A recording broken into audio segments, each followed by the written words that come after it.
Asal-usul Danau Batur. Bali tidak hanya dikenal dengan keindahan pantai dan kebudayaannya.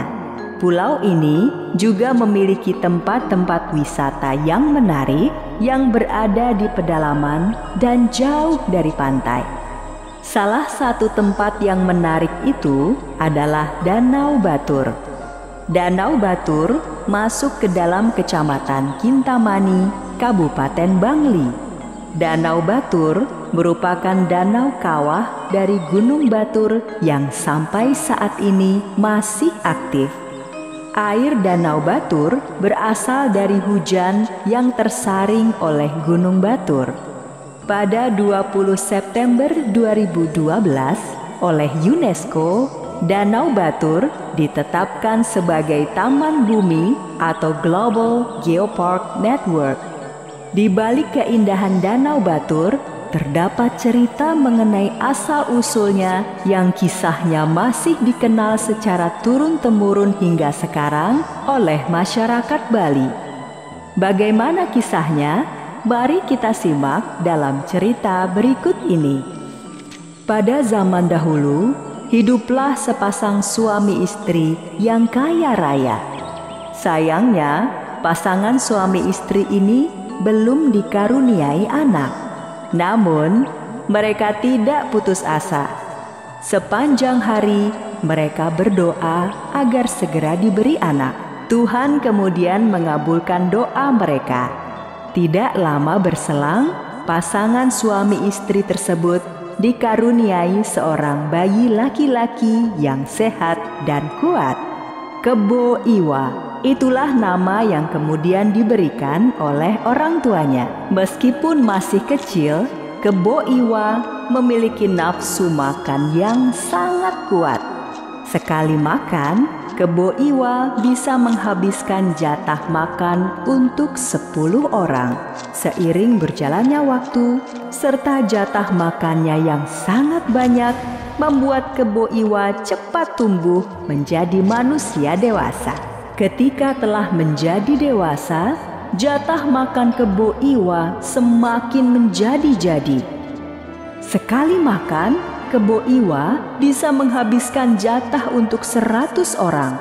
Lama-kelamaan, persediaan padi di lumbung milik orang tua Kebo Iwa mulai menipis. Bagaimana ini, Pak? Persediaan padi kita semakin menipis, sedangkan setiap hari jatah makan Kebo Iwa semakin banyak. Entahlah, Bu, apalagi sekarang ini desa kita sedang dilanda kekeringan. Kebo Iwa sendiri adalah seorang yang mudah marah, terutama jika jatah makannya tidak mencukupi. Jika sudah marah, Kebo Iwa akan marah dan merusak apa saja yang ditemuinya, bahkan rumah-rumah penduduk. Para penduduk desa sangat ketakutan terhadap Kebo Iwa, apalagi ketika dia sedang marah karena jatah makannya kurang. Meskipun suka marah-marah karena jatah makannya kurang, Kebo Iwa sebenarnya juga bisa berbuat baik membantu warga desa kampungnya. Kebo Iwa juga bersedia melakukan berbagai pekerjaan berat seperti membangun sumur. Kebo Iwa juga membantu pengairan di desanya. Dengan semangat, dia mengangkut batu-batu besar untuk membendung sungai. Setelah membendung sungai yang besar, Kebo Iwa pun lantas mendatangi rumah salah seorang warga desa. Hai kamu, aku lapar sekali. Makanan apa yang kamu punya? Aduh, maaf Kebo Iwa, tapi berasku sudah habis. Bagaimana ini? Mendengar warga desa tersebut tidak memiliki makanan, Kebo Iwa langsung marah. Hampir saja Kebo Iwa mengamuk. Tiba-tiba dia mendengar suara sapi. Wah, suara sapi. Di mana sapi itu? Akhirnya, Kebo Iwa menemukan sebuah kandang di belakang rumah warga desa yang berisi 3 ekor sapi.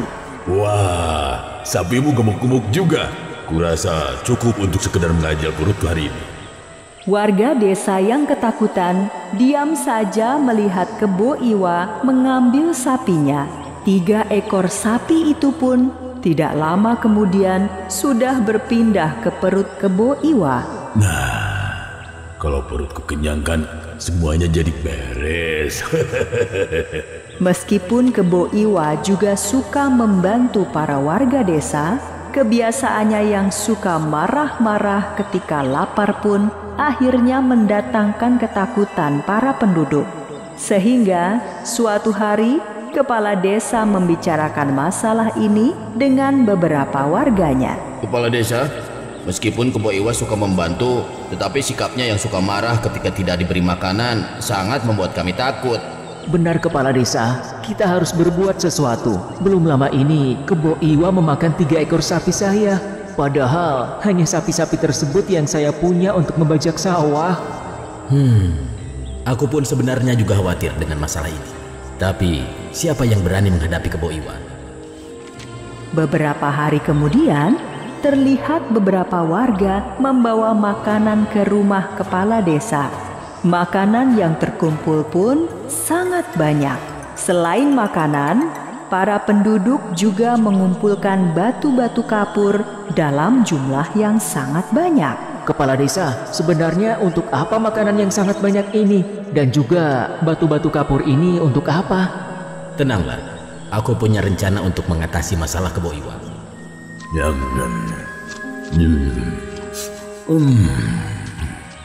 Waduh, aku masih lapar nih.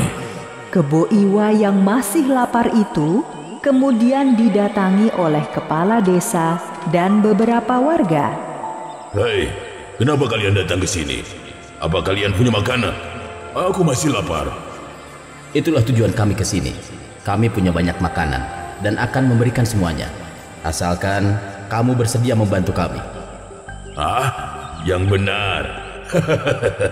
Asal ada makanan, aku siap membantu kalian. Memangnya apa yang bisa aku bantu? Selama ini sudah banyak rumah yang kamu rusak. Kami harap kamu bisa membangunnya kembali. Itu karena kalian tidak mau memberiku makan yang cukup. Tenanglah Kebo Iwa, kami akan memberimu makanan yang cukup banyak. Asalkan engkau membangun kembali rumah-rumah yang rusak tersebut. Baiklah, asalkan ada makanan, semuanya beres. Dan ada satu lagi, selama ini desa kita kekeringan, sehingga banyak yang gagal panen. Akibatnya, kami tidak bisa memberikan makanan yang cukup untukmu. Terus, aku harus bagaimana? Di dalam tanah masih banyak air. Kamu bisa membuat waduk dengan menggali tanah yang dalam. Dengan adanya waduk, maka sawah-sawah tidak akan kekeringan. Sehingga kami bisa memberikan makanan yang cukup untukmu. Tenanglah, selama ada makanan yang banyak, Kebo Iwa siap membantu pembangunan di desa ini. Tidak menunggu lama, Kebo Iwa segera memperbaiki rumah-rumah yang rusak akibat perbuatannya sendiri. Rumah-rumah sudah selesai aku perbaiki. Sekarang mana makanannya? Sabar dulu, jangan lupa buat waduk di sana. Dengan kekuatanmu tidak membutuhkan waktu lama untuk membuatnya. Ya, baiklah, tidak masalah. Hei kepala desa, untuk apa batu kapur sebanyak ini? Kami warga kampung ingin membuatkan sebuah rumah besar untukmu. Tentunya membutuhkan banyak batu kapur kan? Wah, sungguh kebaikan kalian membuatku terharu. Iming-iming makanan banyak dan rumah besar membuat Kebo Iwa bekerja dengan semangat. Tanah lapang tersebut segera digali oleh Kebo Iwa dengan menggunakan kedua tangannya yang kuat. Tak lama kemudian, air mulai keluar dari lubang yang dibuat Kebo Iwa. Hei, kepala desa, lihat, airnya sudah keluar. Air yang keluar masih sedikit. Sawah yang kekeringan sangat luas. Kamu harus menggali lebih dalam lagi. Baiklah kalau begitu. Kebo Iwa bekerja sangat giat sampai malam hingga keesokan paginya. Lubang yang dibuatnya sangat besar dan air keluar dengan melimpah. Bahkan tanah galian sampai menggunung di sebelah lubang yang dibuat Kebo Iwa. Sementara itu, para warga desa mendatangi Kebo Iwa sambil membawa makanan yang sangat banyak. Hai Kebo Iwa, istirahatlah dulu. Ini makanan yang kami janjikan untukmu. Daripada kamu capek-capek naik ke atas, kami lemparkan saja makanan ini ke bawah sana. Nah, begitu dong. Mana? Cepat. Kebo Iwa pun makan dengan sangat lahap hingga semua makanan habis. Karena kekenyangan, Kebo Iwa pun akhirnya mengantuk dan tertidur di dalam lubang besar yang penuh air itu.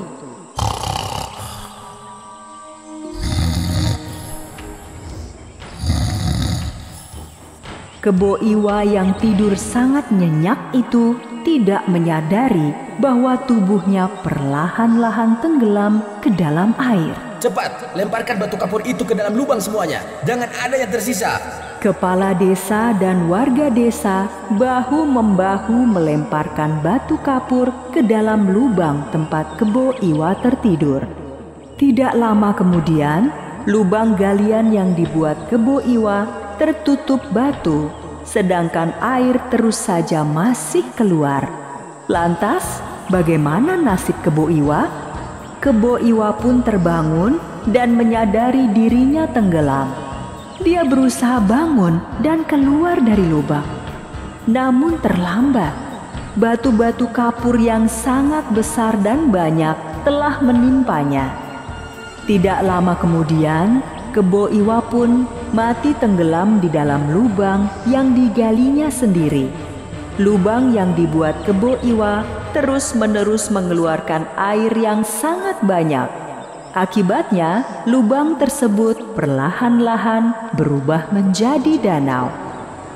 Sedangkan galian tanah yang menumpuk tinggi berubah menjadi sebuah gunung di pinggir danau tersebut. Di kemudian hari, danau tersebut dikenal dengan nama Danau Batur. Sedangkan gundukan tanah yang berubah menjadi gunung tersebut dikenal dengan nama Gunung Batur.